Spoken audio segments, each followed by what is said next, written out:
So let's start the day off with a call from Fran. Hello, Fran. Hi. How are you doing today? I'm hanging in there. How are you? You're hanging in there. Okay, Fran. Well, let me just kind of sum it up, because Fran, you sent me an email. So can I just sum it up from all the viewers here today? Go right ahead. You asked 3 things. Number 1, how can I get my daughters to become more inspired with their lives, because all they do is put on makeup and talk on the phone. Right. Number 2, how do I tolerate an angry sister who's impatient and snappy? And number 3, and this one we're going to talk about, how can I get a wonderful husband? Now, the viewers aren't going to believe I'm going to say what you just wrote, to stop doing work around the house. Stop doing home repairs because he doesn't do anything right. So these are the 3 things that are getting to you, huh, Fran? Exactly. So your sister, your kids, and your husband are all driving you crazy. All 3 of them, all 3 groups. Now let me ask you a question. Would you say that you are pretty easy and tolerant and flexible, or would you say you kind of like to be in charge and take control? Well, you know I'm going to say that I think I'm easy and flexible and tolerant. So, yeah, I go for the first option. So easy, flexible, and tolerant doesn't really bother you that your daughters aren't more inspired, and you really don't care whether your husband... Now, these 3 don't sound like you're easy. These 3 sound like what? Well, they sound like I'm a control freak. No. Let's don't, not a control freak, but they definitely sound like the people in your life are not quite behaving in the way that you would like. Is that a fair assumption? Exactly. Okay. Now, here's one interesting thing, because we can tell this is about education. It's not just about answering each of these. It's about educating so that when I'm not around, you'll be able to look at your life and kind of make some decisions. Would that be better? Yeah, that'll be helpful. Okay. Here's 2 things I want you to think about. Okay. You are irritated with your daughters because they don't take action. Right. Correct? Exactly. But you're irritated with your husband because he takes too much action. He's proactive. He takes too much action.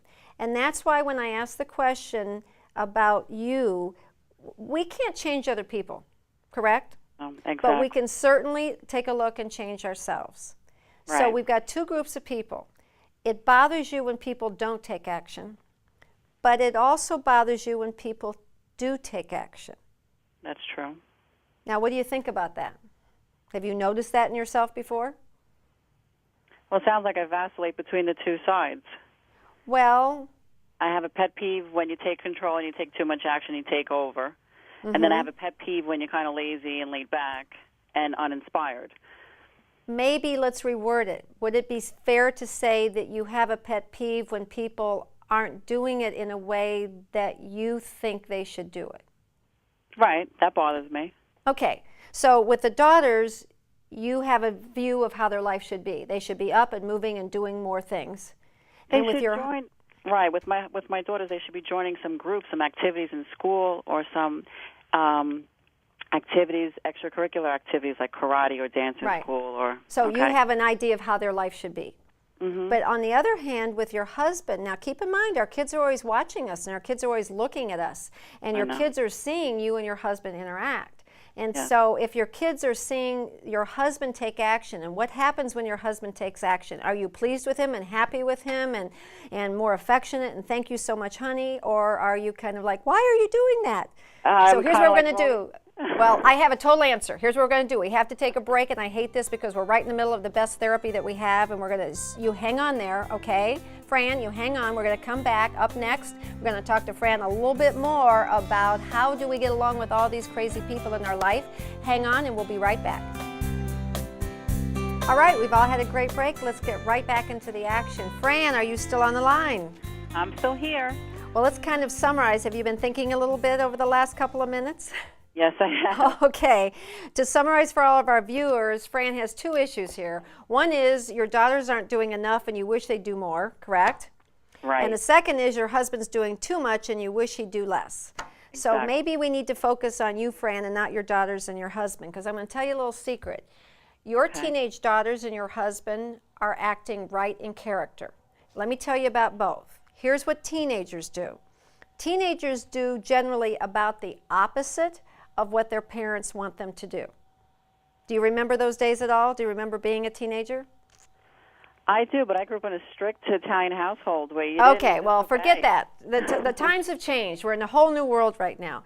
All right. You want your daughters to join clubs and join karate and be a participant and do all of this, and it's very obvious to them. I'm sure you make it very known that you want them more involved.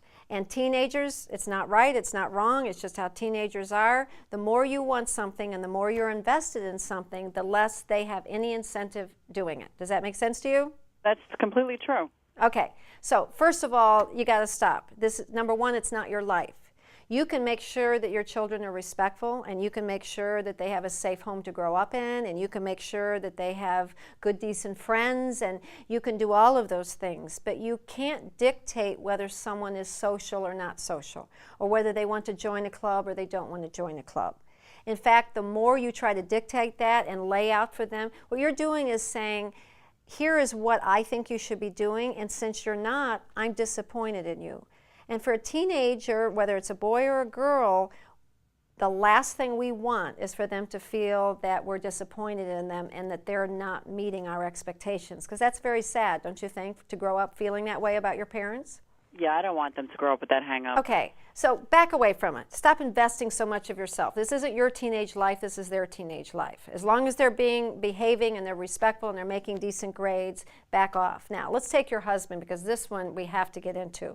Most women watching this whole show are wondering because they wish their husbands would do more, they wish their husbands would get more involved. Here you have a husband who's very involved and you don't want him to be. And let me tell you, he's doing just what husbands do. Do you know what the most important thing for a husband is, the most important feeling he wants to have? Yeah, to be appreciated by his wife, I think. I think to be respected, a little bit even higher Okay. than appreciated, to be respected. And how do you think a man can feel the most respected in his own home? To take care of you, right? Right. To take care of you. And how does a man take care of you in this day and age where we've got all sorts of appliances and gadgets and people, doing things for us? How can he take care of you? If the toilet breaks down or the roof needs fixing, he can try to do it, right? He can try to go in there and fix something, and that's what he wants. That's where he gets a feeling from you from. Right. He's the first one to go run and grab his toolbox, or the first one to run to Lowe's and try and buy the right tool or thing that we need to fix it, to fix the problem. Fran, let me ask you, can you look at that and just say to yourself, how neat is this? How neat is it? I mean, here, just listen to the way you said it. The first thing he wants to do is grab his toolbox and run to Lowe's and do what? And fix it. And he may not do it right, and he may not do it the way you want to, but you know what? He's not out at some bar, and he's not fooling around, and he's not working 1,000 jobs, and he's at Lowe's. And he's got his little toolbox, and he's coming back, and he's trying to help you out. Right? And other than that, you said he's a wonderful husband. No, he's great. Okay.